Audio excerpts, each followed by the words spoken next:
Сәлеметсіздер, құрметті әріптестер. Мен сіздерге онлайн қашықтықтан оқытудан кейінгі кері байланыс беру, немесе оқушылардың ауызша кері байланыс алу туралы тағы бір тәсіл ұсынғым келіп отыр.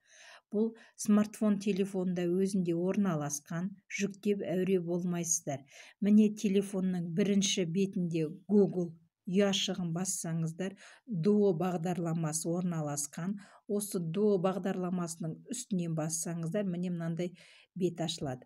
Бұл бетте өздеріңіз байқап отырғандай группа жинақтауға болады және достарыңызды шақыруға болатыны туралы функциялары бар екен.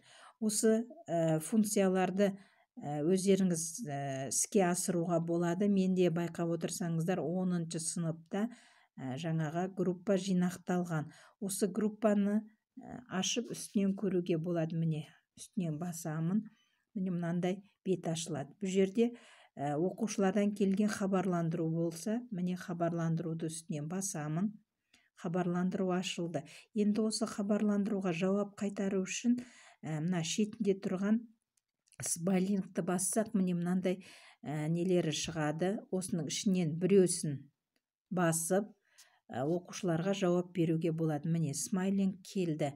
Міне осындай функциясы бар. Сонымен қатар сообщение деген төмен жақта орналасқан сообщениесін бассақ, жаңағы балаларға хабарландырып жіберуге болады.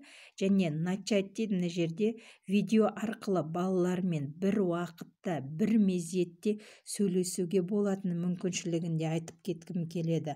Балалар бір-бірімен және мұғаліммен де бір-бірімен топ ішінде бір-бірімен сөйлесуге мүмкіншілігі бар. Және осындай жолмен де кері байланыс алуға болатынын бөліскім келіп отыр. Назар қойып тыңдағандарыңызға рахмет.